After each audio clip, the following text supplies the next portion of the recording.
Swinburne University of Technology. Welcome everyone, and thanks for coming. Rather large audience. Rather pleased to say we have Fred Baker with us today. Fred's had a rather long association with Swinburne, which we're quite thankful for. He's given us a lot of help and a lot of assistance on the way. We saw Fred, or some of us saw Fred at Osnog last week, where he spoke about the incast problem, which was a rather interesting presentation. Graciously, he's decided to present a different discussion today on on OpenStack and IPv6, which I'm sure we're all very interested to hear. The seminar is being recorded and will be made available publicly afterwards, and I'll post the URL to that on the Osnog mailing list once it becomes available. For those who don't know Fred's been working a very long time in the communications industry and done a hell of a lot more than I have done. We will ever do. Knows a hell of a lot more than I do. I'll go with pretty much the introduction you got at Osnog last week. How do you introduce someone like Fred? Because he's done far too much. So Fred, the floor's all yours. Thank you. Yeah, so the context of this is I've been looking at, Cisco's interested in OpenStack. We're using it internally. We're deploying it externally. We have a project going on at Telstra right now. I'm pretty sure Telstra doesn't know it's there, but okay. You know, they bought some equipment, and you know we're playing with it over there. And so I've been spending a fair bit of time talking with our OpenStack group internally. And so I'll spend a couple of slides. How many of you know what OpenStack is? There's a couple of hands, not very many. Okay, so I'm going to spend a couple of slides just trying to talk a little bit about what OpenStack is, and then go through some of the issues that we're having with OpenStack and IPv4, which OpenStack right now is entirely IPv4, and look at some of the experiments that people have done in trying to put v6 in there, and then just walk through a current project that I'm working on to put v6 in, but to do it in a way that I think is better. Or at least different, or more fun, or something like that. But okay, so what's OpenStack? OpenStack is an open source standard, a set of tools and APIs for managing a data center, and it specifically targets a multi-tenant data center, which is to say a data center that can have a number of different companies inside it, and needs to give each of them the appearance of being on their own home turf. And you know, they can't trip over each other or get into each other's data or do nasty things like that. And so it has these APIs, and they have some benefits. They do some good things. It also has some issues, and the biggest single issue being in performance. But then also in kind of how it goes about doing things and the conceptual underpinning of it. Now, the structure of OpenStack looks something like this. It has a REST base, which is to say an HTTP API, that will allow you to talk to a controller somewhere in the sky that makes various resources come and go and links them together in various ways. The resources tend to all look the same, but they break down broadly into compute resources and storage resources, which of course have different characteristics, and it runs on a variety of different kinds of hardware and so on and so forth. It also, in the storage thing, it has a particular storage format, so you can think of it as being similar to running a distributed database. And so you don't simply say, you know, I'd like file number 12, please read it out for me. You say, I'd like this particular object that I gave you, and it has these characteristics.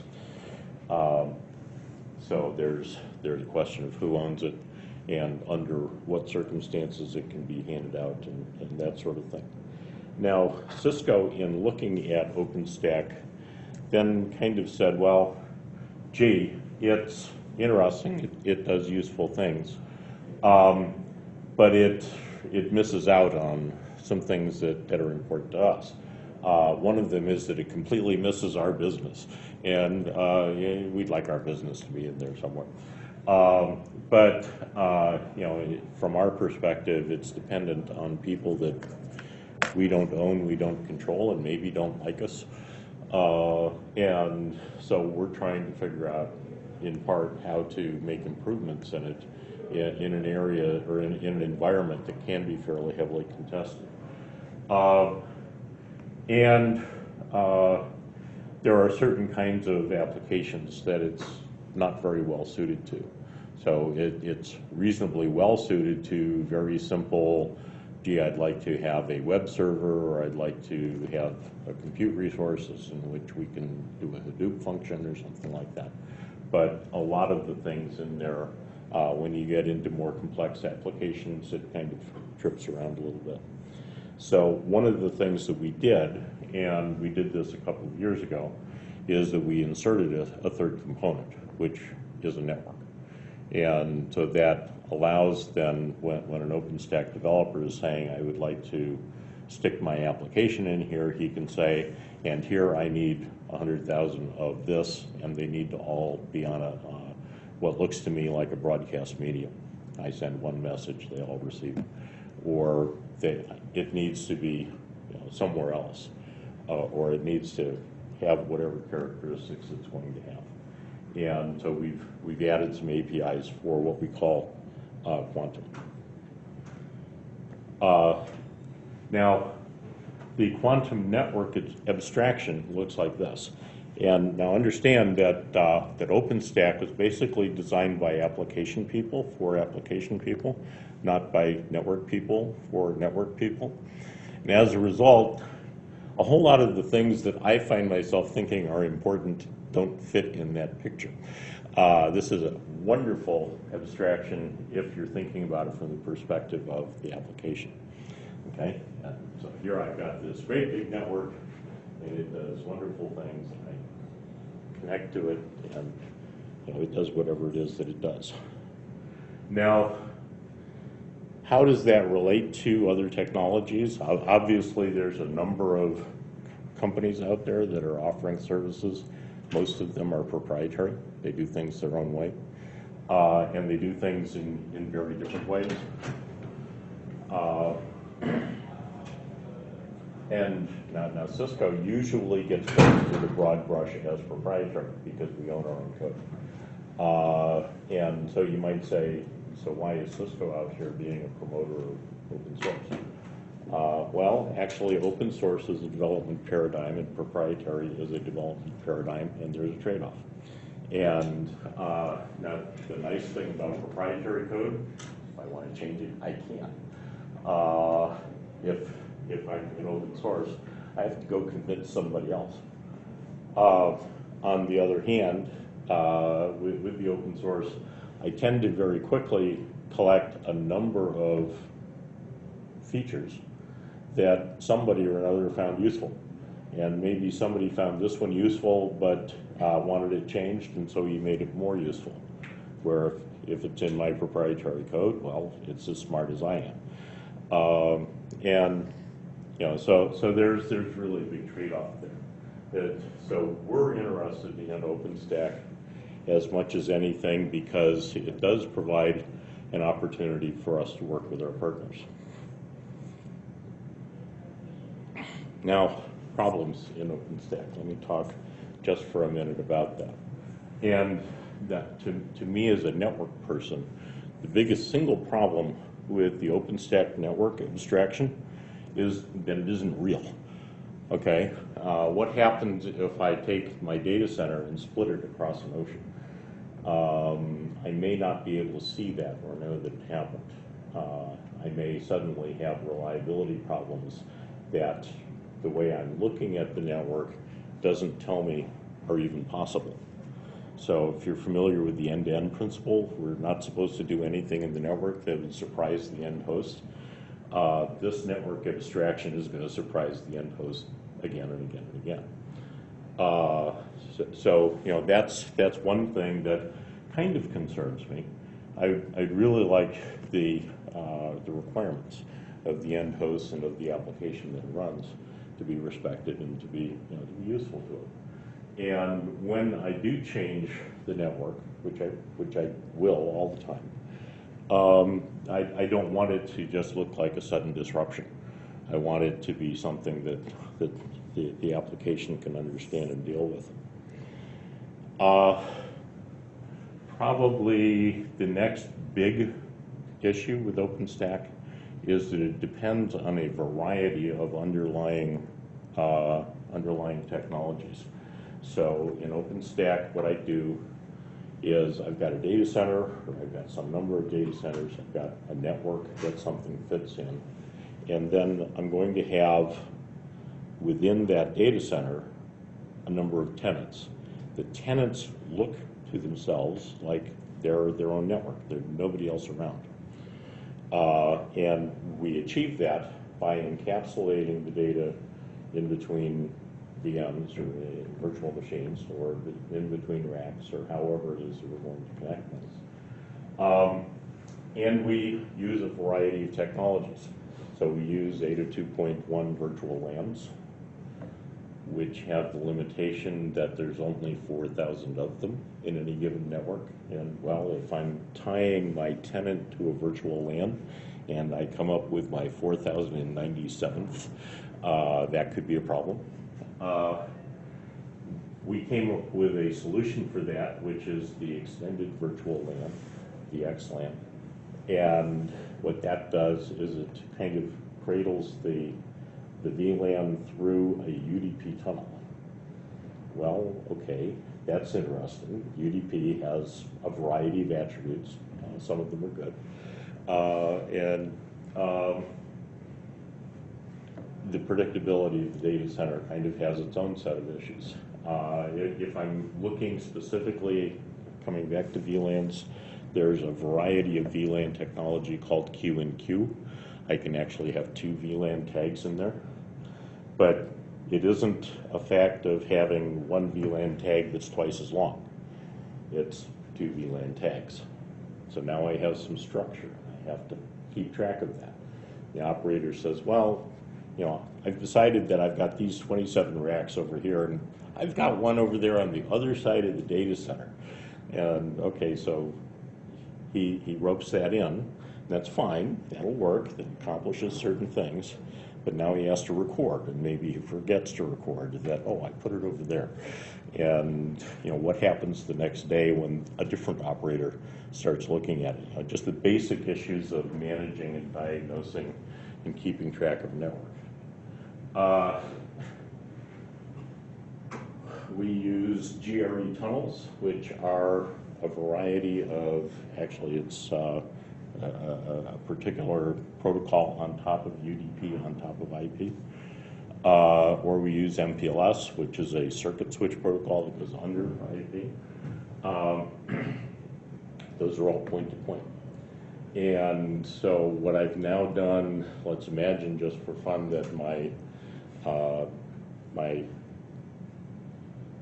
tenant has 100 to 1,000 nodes, and they all need to talk with each other all the time. I'm now going to have n squared, or n times n minus 1, connections between the different locations that those nodes are in. And once again, complexity. Okay, I've got to keep track of them. I've got to remember to throw them away when I'm done. Did somebody need to type that in somewhere? How did that happen? Once again, the issues of managing and diagnosing a network. And it's not like we have exactly one way that we do this. Any software, any technology that we put in place, we have to be able to support any of those because somebody's going to use it. Okay? And, makes for thin hair. Okay? And what that ultimately comes back to is the question of scale.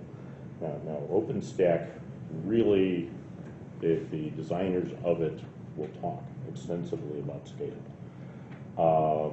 and wanting to make things scale to a very large domain. And the thing is that they wind up doing different things at different levels of scale in order to make things play well together.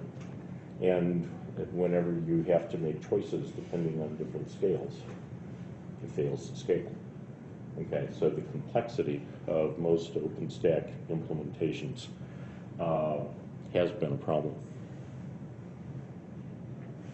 And the biggest real issues in OpenStack, you know, I have to say are conceptual. They're in the assumptions that we make. Everybody's going to use NATs. Is everybody running a client-server application? Is it the server that's inside the NAT, or is it the client that's inside the NAT? And how does that relate? Or is this a peer-to-peer application? How does that play? We're going to use overlapping address spaces. Is the address that you use important? It might be. I've been talking with my guys back at the ranch about using names, and they respond to me, oh, a lot of my customers simply know that a particular service is at a certain address. Really? Now, I do know of environments where people do that. My son writes software for the Army's version of the Predator, and the communication structure of a Predator is essentially got an Ethernet cable or something equivalent to it running down the spine of the airplane, and then you've just got a whole bunch of electronics in there, and literally they go by address. They don't have a DNS name or anything like that. If you have something as self-contained as a drone in the sky, you know, maybe I understand that, but to give you an idea, when I talk about a data center, what I'm thinking of, Microsoft Azure a few months ago bought 40 hectares of land in Iowa, which is corn country, I think large fields full of corn, in order to build a data center, one data center. That's roughly the space necessary for 500,000 19-inch retina racks, standard computer racks. 500,000 racks times 42 physical hosts. And oh, how many VMs did you put in each physical host? And oh, you wanted an address for each of those? How does this work precisely? When I talk about scale, when I talk about data centers, I'm not thinking of a couple of racks off in the corner. I'm thinking of some very large and very complicated environments, and trying to provide ways to manage and maintain them that will scale to those things, and might have, you know, like Amazon has a data center in Ohio and a data center in Dublin, and you know, they want to be able to treat those not as separate data centers offering separate services, but as their data center service, which can move things back and forth or do whatever it is that it needs to do. Okay, so one of the biggest single problems that I see in OpenStack is the assumptions that people make. Okay. Now let me talk for just a minute about where my customers are going. And obviously not all of my customers, but some customers are more ahead than others. I have a number of customers, though, that are looking at the IPv4 address space and saying, oh, you wanted 500,000 racks in a building, where are you getting the addresses from? You know, we've been out of address space since 2011. Aaron ran out finally last April. And the only RIR that has address space to hand out at this point is Africa, and that's because they don't have any networks. Okay, address space is a real problem, and Microsoft Azure has found itself in the position where it's actually moving address space from Brazil to the United States because the allocation that it had in the United States ran out, and so, you know, they're getting addresses where they can. And the reason for this particular blog to get posted was people were looking at the address they were using and calling Microsoft and saying, wait a second, I contracted for a service that was in the United States. Why are you sending me to Brazil? And well, no, I'm not sending you to Brazil. I brought the address from Brazil. Okay, but you know, IPv4 space is very much at a premium right now. Facebook tells us that by the end of the year they will be IPv6 only internally. Google will be about 6 months behind them. Deutsche Telekom, Axel Klober, looked at his network and said, you know, I have a variety of different things that I build my network out of. In the red spots, I've got networking technologies, V4, V6, MPLS. I've got different ways that I tunnel traffic around. And Deutsche Telekom has a very large business of tunneling traffic. They use a fair amount of different optical technologies. And yes, by the way, they're still using ATM, they're still using SDH. And they're doing everything they can to make life hard for themselves. And one of the things that the brass at Deutsche Telekom has worried about is the expense of running that network. And Axel has taken it upon himself to reduce the expense. How do you reduce the expense of a network? You reduce the technologies that it uses. Every technology has a team that supports it. If you don't have the technology anymore, you don't need the team. You pay less people. And you also simplify the network so that it can be maintained clearly, and so that you've got patterns to follow and deploying things. So, you know, the network that he's building, he's saying, I'm going to make all the hard choices. I'm going to pitch a whole lot of equipment out the window. And actually not deconstruct the old network, but build a new network that has only those technologies, and eventually doesn't need the old one anymore. You can just close that building and go away. Why? To save money.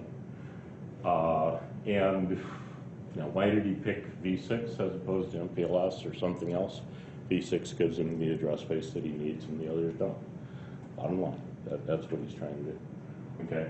So he's going for dramatic simplification of his network. He's the one that is being most public about it that I know of. There are a number of my customers that I know of that are looking at how to dramatically simplify their networks and are telling us that this is a direction that they want to go. And now I've mentioned V6. Yes, I know something about it. It gives you here kind of an idea of some of the places where V6 is growing worldwide, and these are graphs from Eric Fink's site. I can give you the URL if you're interested. But so this particular graph shows you the United States and projects it about a year in advance. Says that right now Google is telling us that 8 to 10% of the systems that access their network in the United States are using a V6 packet to do it, and they expect that to double by this time next year, so about 16%. This graph at the top left is worldwide, and it's about half that, so 4 to 5% of the world. Google says that the packets that they see come from V6, and it'll probably again double next year.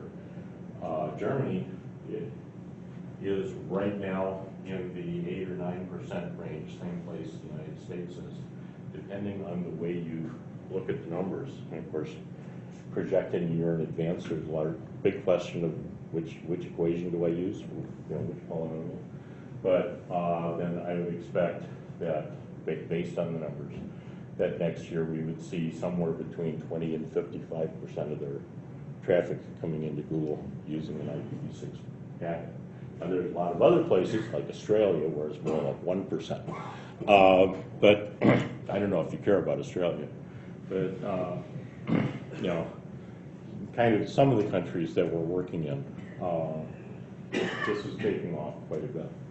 And specifically then, what are the networks that we're seeing that with? Well, Google Fiber, about 75% of the traffic coming into Google is V6.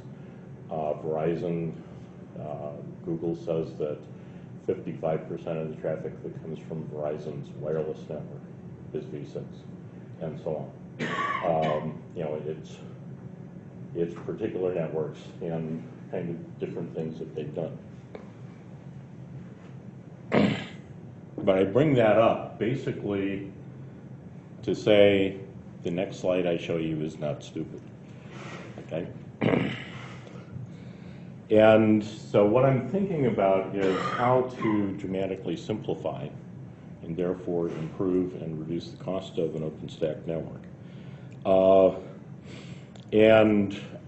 I have some basic requirements. One of them is that, yes, I'm interested in using v6 to do it. But one of the problems with the people that have been pushing v6 is that they see v6 not as a solution to a problem, but the problem is that we didn't get v6 there yet. So I'm looking at it very much as using v6 to actually solve something, as opposed to simply trying to deploy it. That makes me a bit of a maverick among the v6 people. I'm targeting reduction of complexity. So how do I cross multiple data centers and not have to think about carrying a VLAN into a GRE tunnel and doing kind of some of the strange things that are in fact done in OpenStack. Certainly I'm interested in very large numbers of very large data centers, very large numbers of projects, and maintaining the inter-project and inter-tenant isolation. But I don't want to mandate a particular encapsulation. And as a matter of fact, I'm not at all convinced that the encapsulations help. They instead, we find ourselves doing things like saying, so now I'm the network manager and I need to go talk to this one over here, but it's buried inside a tenant and I can only get to it if I, how can I go manage that device that I need to manage? And so I'm looking at the diagnosability, the maintainability, the manageability of the network as it stands. And I actually want to pull out all of those funny encapsulations. Okay, I want to build this on IPv6 only, and then bring in the other encapsulations only if they solve something I can't solve in v6. And the good news is that I haven't found anything yet that I can't solve with v6. But I've set that as a challenge, that I want to eliminate all of the cruft, the things that make OpenStack hard. And then in operations, and thinking here very much about scale, I want the operational things one does to manage two VMs in the same physical chassis to be exactly the same things that one would do if they were on opposite sides of the ocean. If they're in a different tenant, maybe that's a different story. But I really want to have the same operational procedures end to end throughout this data center implementation. And the reason that I want that is that tells me that it scales. If I need to do something different somewhere, or if I trip over something, then I've got a problem. I really want to make this scale to a million racks in data center. Microsoft Azure seems to think that's reasonable, so okay, let's take that as a challenge. I want to make that happen.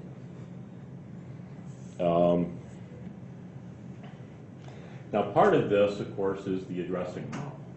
The current Neutron addressing model, with the encapsulations that they put on, will have a different network ID a prefix within that domain than outside of it.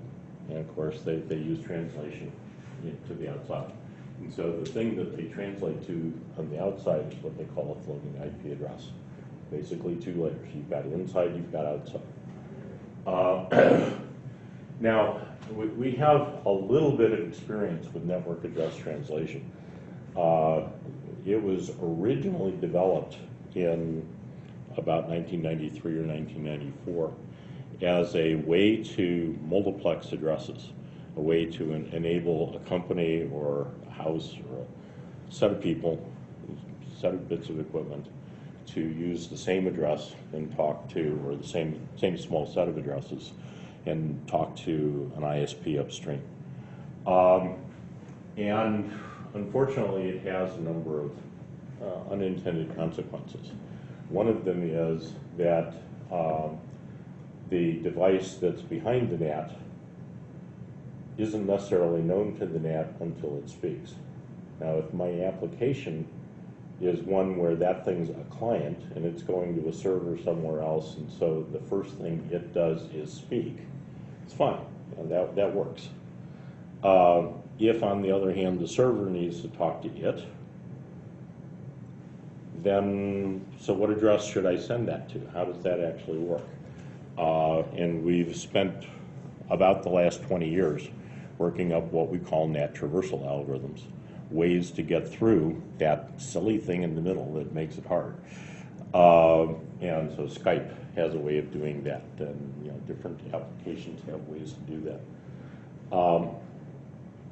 One of the things that we've learned about applications is that applications quite often carry network layer addresses in their payload. And well, if they are behind a NAT and I'm in some other addressing domain, that address isn't useful to me. And so we've had to basically go fix a lot of applications to pull the addressing information back out, or make it simply be a literal carried for information that we don't depend on. Okay, so RFC 2993 is a document that Tony Hain wrote to basically say, you know, the more you get into network address translation, the more of this you have, and kind of try to outline some of the issues. 4864 went through a number of the then common uses of NAT. This is about, I think, 2005 or 2006. And said, so if I was doing this in an IPv6 network, how would I do it better than what a NAT gives me? If I'm trying, for example, to force routing to be symmetrical, if I'm trying to ensure that that I'm going to a load balancer, and the load balancer can simply talk to a number of different systems. You know, what are the different ways that I use network address translation?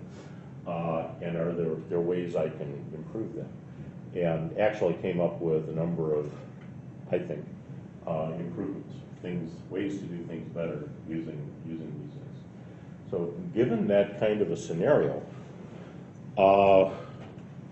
I think the v6 addressing model is better. And you know, so I'm going in the direction of saying, fine, let's put a /64 standard IPv6 subnet on a rack. If my tenant tells me that he wants me to use some different address, I can put that on the rack too. That's fine. I can do that. But basically, in a data center, put a subnet on a rack, and then let the VMs use the same address space as the data center. Now, if you're a good little multi-tenant data center person, at that point you gasp and you say, "Oh no, heaven forbid, can't possibly do that," because then I can't keep the tenants out of each other's hair. So what should I do?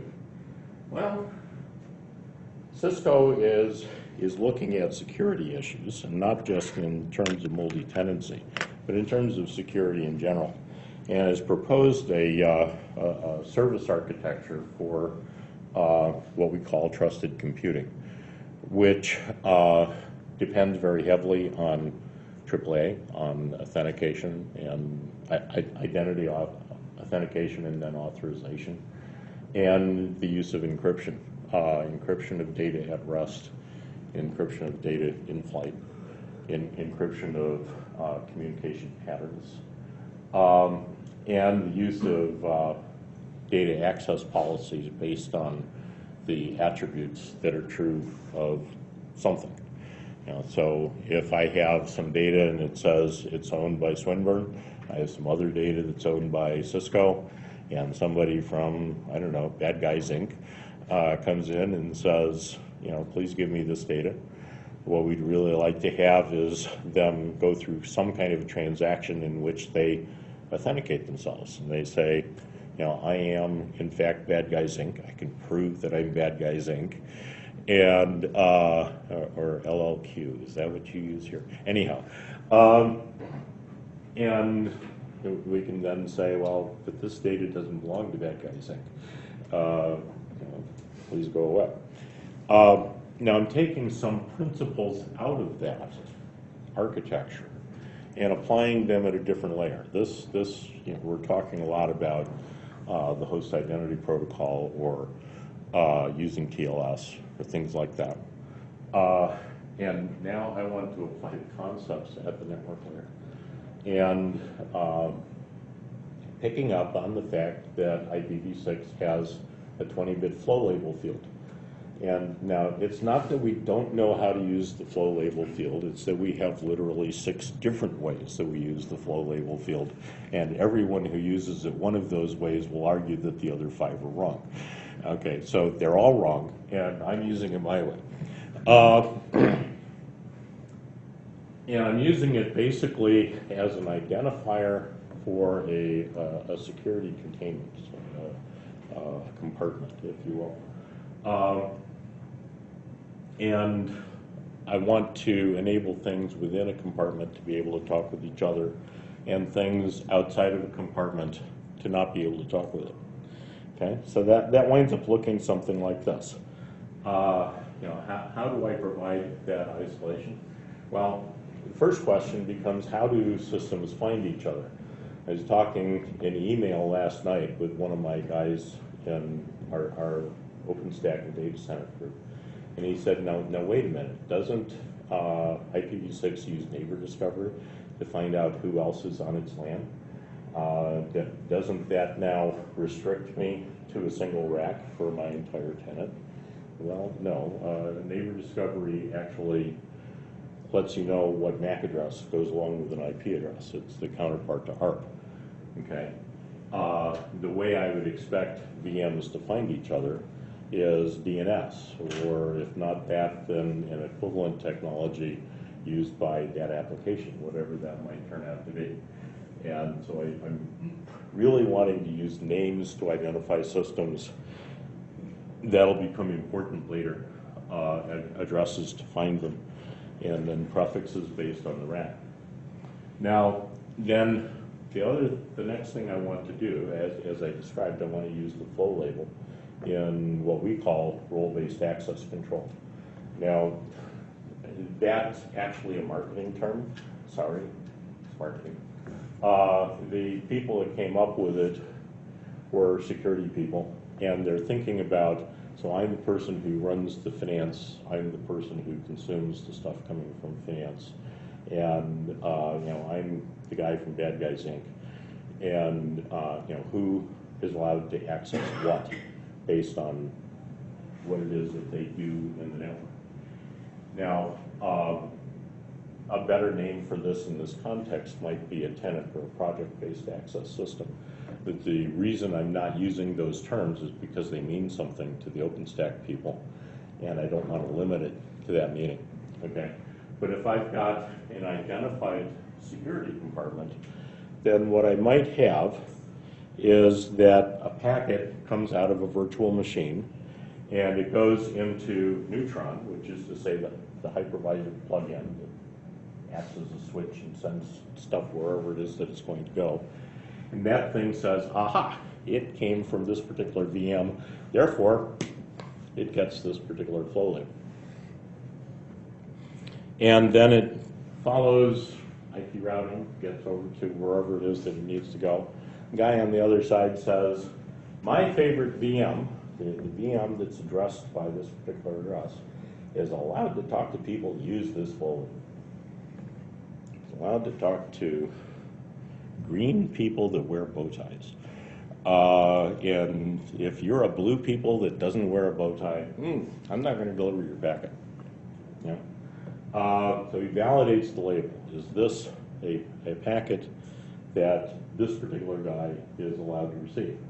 And if so, well, fine. He now delivers it. And if not, it goes in the giant bit bucket in the sky. What do I get out of that? Well, I've got the same kind of isolation, really, that I've gotten from my encapsulations. Okay, prevented people from talking with each other that shouldn't. And I've enabled people to talk with each other that should. And I've done it really in a very simple way. I'm placing a 20-bit number in a field and asking whether it's the number I expect, as opposed to building a big header or thinking about all the different things, building a mesh of MPLS LSPs or whatever. And by the way, the various issues of translation just all go away because I've now got the same address in there. And so it was a very simple mechanism. I've been able to provide inter-tenant isolation.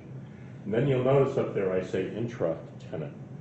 Quite often in a company, I don't know if this is true in universities, but there are access controls on various, yes, there is in universities.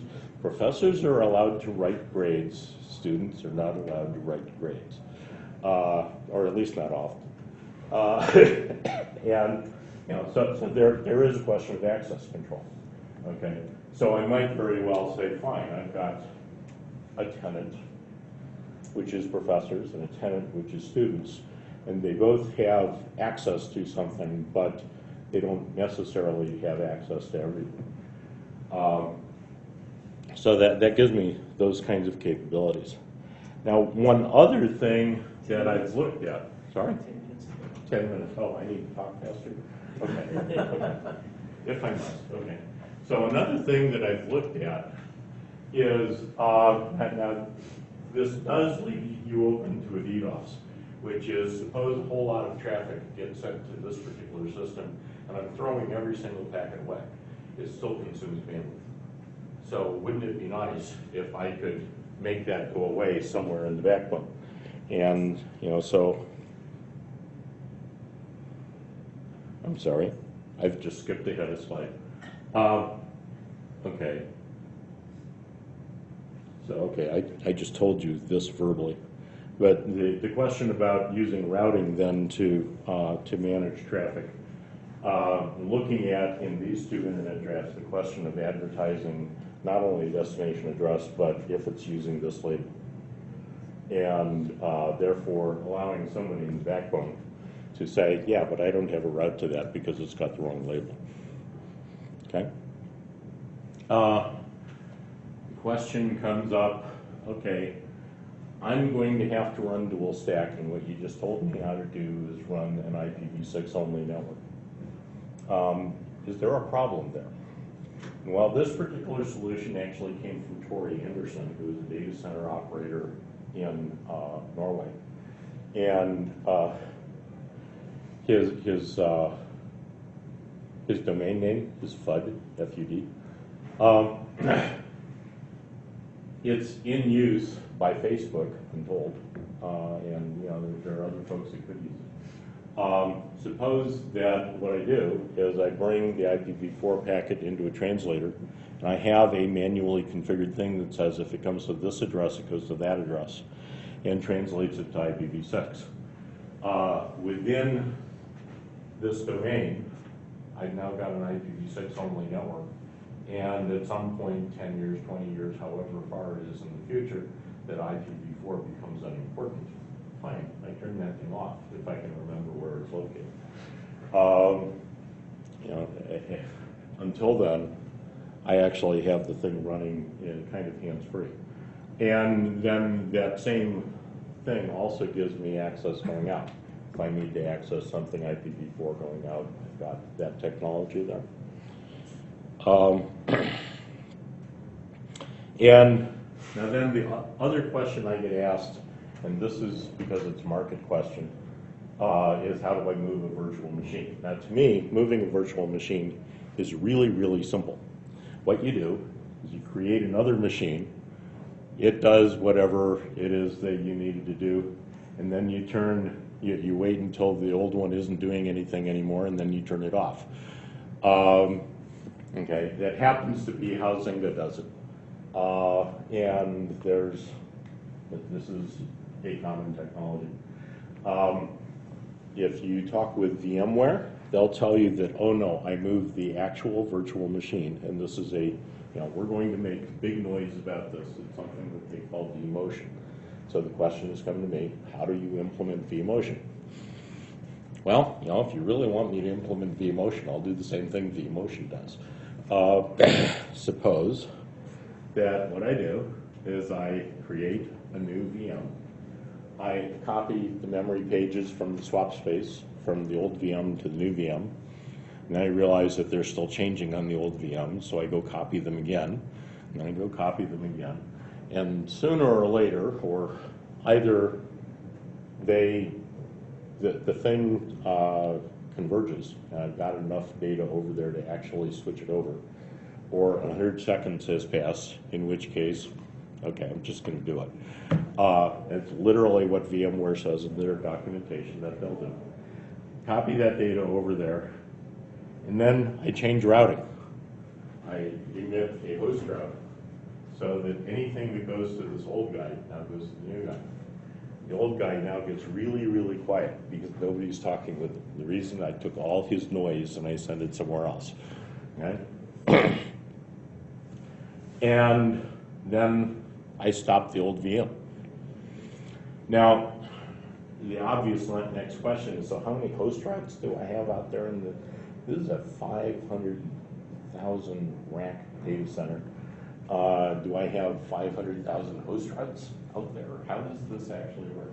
Well, I'll argue that one of two things is likely to happen there. And one of them is that this is actually a temporary move or a temporary VM, and the guy gets done with it and goes on his way, in which case, okay, we rip it out and we're on our way.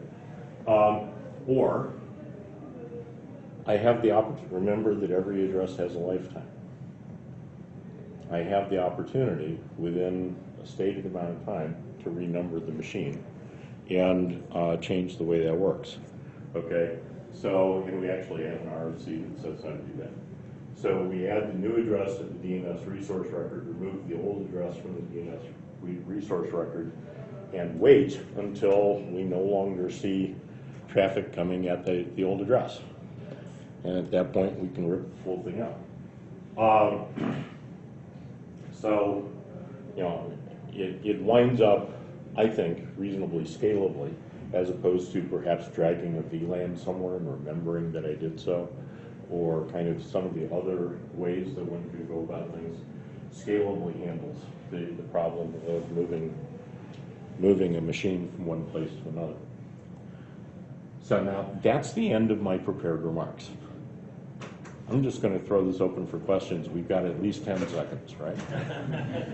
Probably got 5 or 6 minutes, so we do have time for questions. Thank you very much, Fred.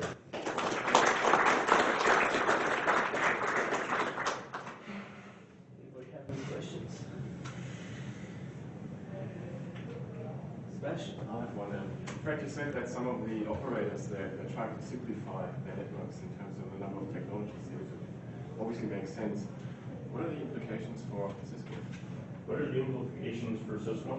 They're going to have to buy a whole lot of new equipment for that, I'm sure. From Cisco's perspective, we make Swiss Army knives.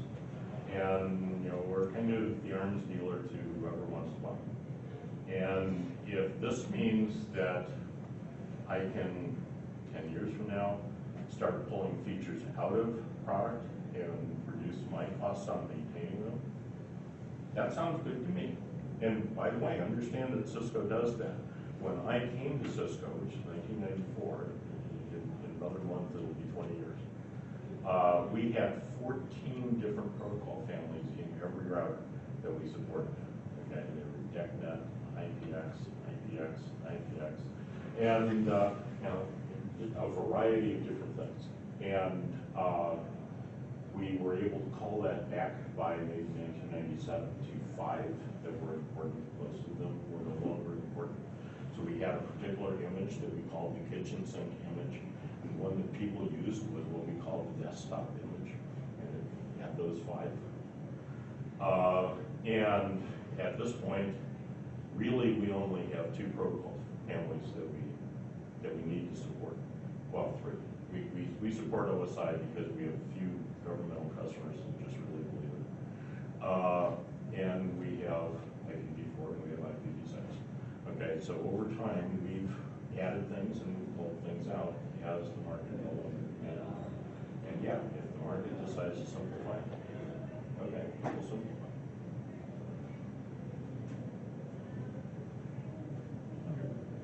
You mentioned one of the problems of looking at virtualizing the network is that some resource happens to be in a different country or a different state. The applications don't realize that suddenly they'll get 10 milliseconds and it becomes 200. Is OpenStack community looking at tools for providing insight so that apps can actually get a sense of? If they haven't started looking at it yet, they will. You know, it's one of those things that you generally don't think about until you trip over it, then you trip. And so they're not stupid people. Please don't let me make it sound like they're stupid people. They're just not. They're the application people. They're not experienced with networks, and they're busily learning the things that we learned 30 years ago. So we're trying to help.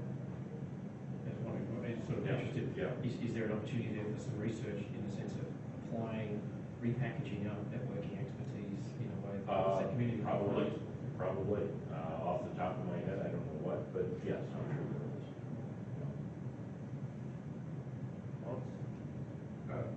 Yeah, I had a question about the interaction on that last slide, the second last slide with respect to The one that says thank you, Cisco. second last. The one before you looking at Neutron and applying the flow label as it comes out of the VM. I'm fairly ignorant about the specifics of OpenStack, but so you said Neutron's effectively a plugin that does. So which one are you talking about? Well, Am I there in this yet? case here, where you've got Neutron applying the label based on the VM that came in. Ah, okay. Why? I guess. Well, two questions.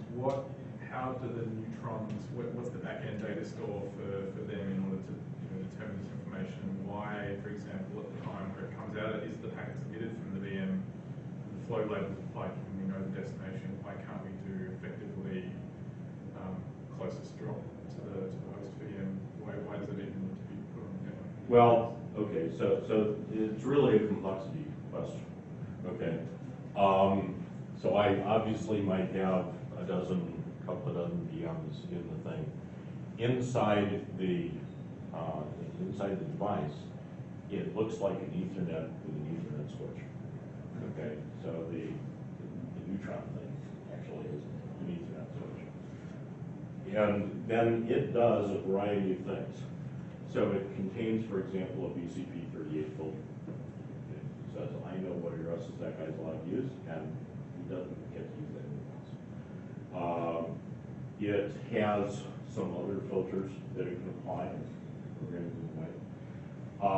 And adding, I get to stamp you with this, or I get to verify that you use one of the few labels that I'm allowed to use.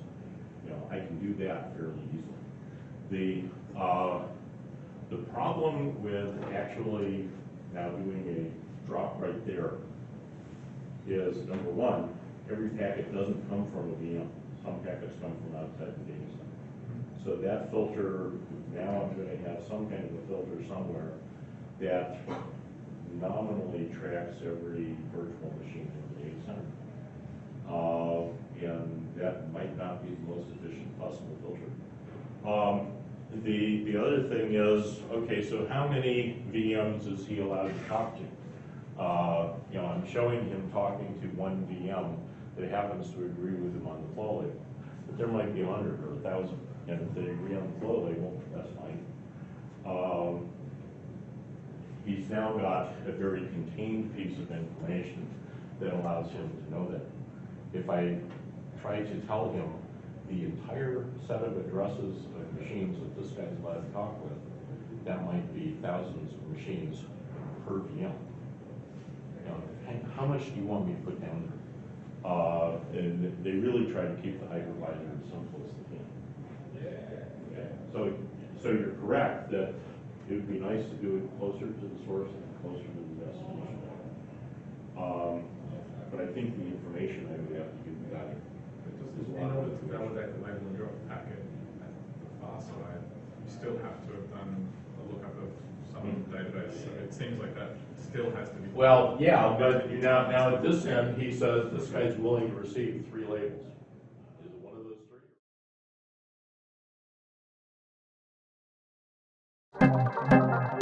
3? This has been a Swinburne production.